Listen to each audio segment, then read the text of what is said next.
Judge, thank you so much for the invitation. I've never stood in a place with mountains of esteemed people in this room, so I am very humbled to stand before you, and I'm very grateful for this invitation. There is nothing more important to me than the passion that stays somehow deep inside of me for this issue of fighting for veterans. It's what drove me to Congress. I'm sitting on a committee in Congress, and there isn't a day that goes by that I don't lay my head on my pillow, and what gets me up the next morning is this passion to fight for our veterans. And like Judge Miller, I was here a couple years ago, and she cried and I cried at the same time, because it was the first time I've ever come to one of these. And I'm telling you today, the excitement inside of me, I can hardly contain it. Because this is what we all fight for as our fellow Americans and fellow Hoosiers. Recognizing the sacrifice that you guys made, and just letting you know, decades later for some of you, and just years for some of you, that we're still one United States of America. And you are our heroes. You're the guys that, my father was an Air Force veteran, you're the guys that we watched defeat so many enemies, to fight for the freedom that we have here at home. And you younger guys that just came back, maybe in the last 10, 20 years, you're still our heroes. The success of our nation is so tied in to supporting those who have fought for us, those who fight for us today.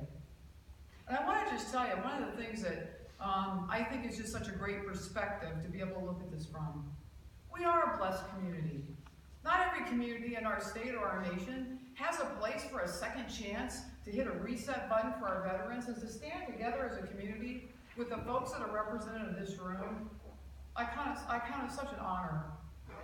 I had just been elected to Congress 4 years ago, and I was on a flight home to Detroit, getting ready to come to South Bend, and I was next to a guy who had just established the Veterans Court in Detroit.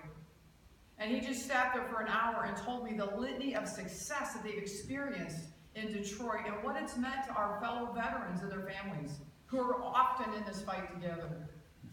And when I got the call from Judge Jane Woodward Miller that said, would you come and speak to our graduation ceremony, I couldn't help but echo back to myself as I was sitting there listening to the completion of all the I's that were dotted and T's that were crossed and all the networking in this community to make this happen. And I felt so honored that we can do this in our area. And let me just tell you, we're not that big of a state. We're 6.2 million people in the middle of the Midwest, but we are a mighty group, our fellow Hoosiers. There's 500,000 veterans in our state. A lot of our veterans are multi-family, multi-generational. Our National Guard is the 4th largest in the entire country, behind great-sized states like Texas and California, but there's our fighting Hoosiers right there. And often, when duty calls, oftentimes in this nation, even today, Hoosiers are the first to go and respond. But what I found serving on the VA committee was many times when they came home, no matter what their age or when they served, it was this U.S. government that didn't fulfill the promise and all the promises that we made. So I'm doing and continue to do my small part. But you guys, I just came here today. Couldn't wait to get here, because I just wanted to be able to tell you, to look in your eyes and just tell you how much pride we have when we look at you, and how grateful we are to stand shoulder to shoulder with you as fellow Hoosiers and fellow Americans, and just tell you that we are cheering you to the finish line, this graduation ceremony today, and for all the success that you want in your future, for all the things that you desire in your families. I just want to stand shoulder to shoulder with you and say thank you for your sacrifice. Thank you for enduring the pain that a lot of people will never know because you'll never tell them. I just hope we stand in front of you today worthy of community leaders and national leaders. We want to stand by you and get you to that finish line.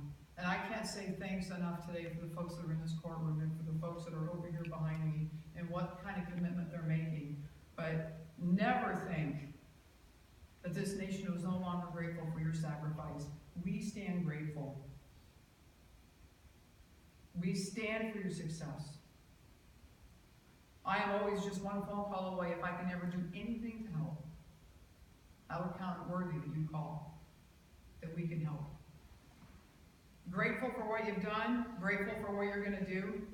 And I would just remind you today, and all of us in this courtroom, we live, and we're grateful to be living in the greatest nation the world's ever seen, the United States of America. So God bless every single one of you guys, and may God continue to bless these United States of America. Thank you for your invitation. Appreciate it. Congratulations.